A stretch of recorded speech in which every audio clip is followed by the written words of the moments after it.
feel something special in your heart about the material, the story. And I read the story. I was very taken by it, and I wanted to examine it further. And it's really a bit of a tour de force in a way. I knew it would be very challenging, and I said I was up for a challenge. But more importantly, I just think this is a story that needed to be told. I'm here alone in my home. Ain't nobody else here. Because it's bittersweet. Because on the one hand, you want people to know what happened, in this tragedy. But on the other hand, it's why did it even have to come to that? Why does it have to come to having a film being made about someone in order to try to get some level of accountability? The police is still outside my door. They got my ID. Frankie's performance so far exceeded my expectations. You could see the commitment that he was demonstrating to this character, and I think that it helped inspire everybody else. I know it inspired me to really, really put my best foot forward. Mr. Chamberlain? Mr. Chamberlain, it's okay. We really want people to walk away from this understanding that we as a society need to change the way we handle people with mental health. Something's going on in there, okay? I'm not leaving until we get in that apartment. Parks, he makes a decision. He's the senior officer, and he decides that, he makes the decision that after working in this neighborhood for as long as he did, that there's, the logical conclusion is that there's something illegal going on. Being a policeman is tough. You're making decisions which certainly are life-altering decisions. When you think you're invincible, the worst can possibly happen.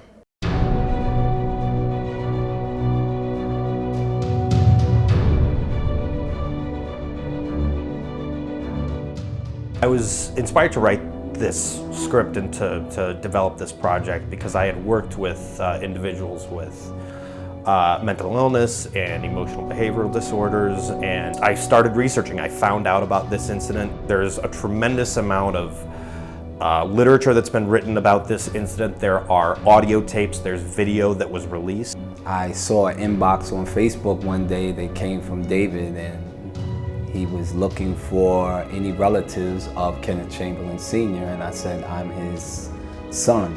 He said he had been following the killing of my father and that the case didn't get attention that it should have gotten. I started just voraciously seeking out that information, searching for newspaper articles, documentaries, interviews. I had him get in contact with my attorneys, and they sent him audio. They sent him transcripts of court. He put the script together. He would send it to me, ask me to read it. I would read it and then get back to him and tell him if it seemed accurate. And then finally he had it together.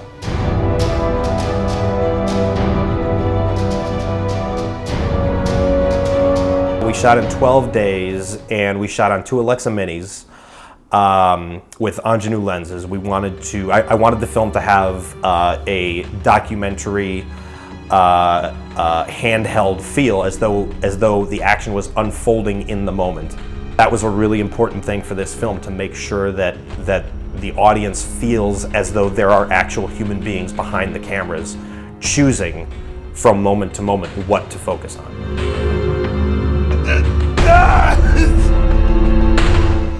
It's about a senior citizen who accidentally set off his alarm system, and has a bad heart. He also has some mental issues. The first responders were White Plains police officers. Well, we're there for a welfare check, so we've been contacted by the medical alert company to make sure that he's all right, that he hasn't fallen over, he's not having a heart attack. And when we get there and try to open the door, or try to get him to open the door and make sure that we can check him out and make sure he's okay, he refuses to open the door. Yourself down. 45 minutes, Sarge! This guy grew up in a place where his family treated him the way they would treat his other 8 or 9 brothers and sisters, where you got to compete every single day to get any kind of recognition from your family. Get his ID. Let's run it. He's not uncomfortable in any situation. He hates anybody that's going to stand in his way. He doesn't like authority.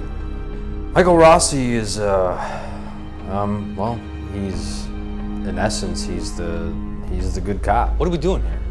We can't use force to get into this guy's place. Like hell we can. Do we even be doing this if he's escalated?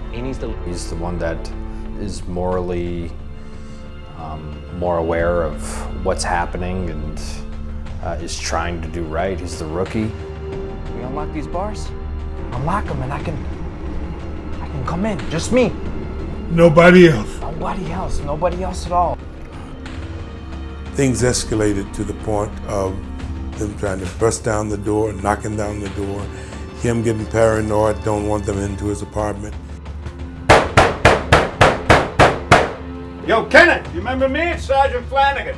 He's the head of the SRT, the Special Response Team. And we come in a little bit later in the scene.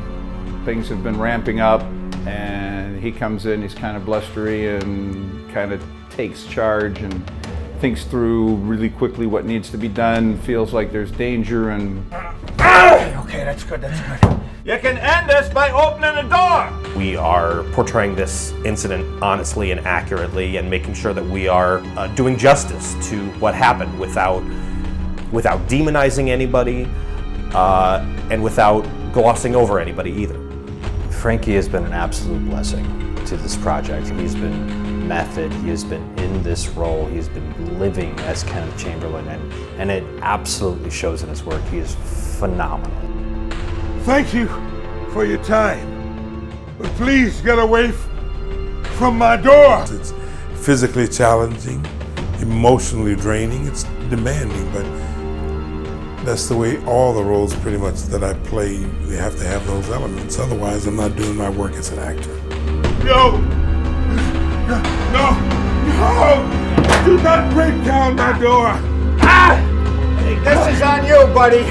It's your choice. Stop it! Don't you take my door off! I have ambivalent feelings about it, but I'm happy that someone saw it and took notice and said something needs to be done. I hope that the audience walks away asking, was there something that could have been done to avoid this outcome? Are there changes that need to be made in terms of how aware we all are as human beings of, somebody struggling with a mental illness? We cannot go into a situation that's a well check and end up killing someone. Kenneth Chamberlain Sr. could be any one of us. So when I'm out there and I'm on that front line and I'm fighting, I'm not just fighting for my dad, I'm fighting for other family members who've lost loved ones. I'm trying to be, as they say, a voice for the voiceless.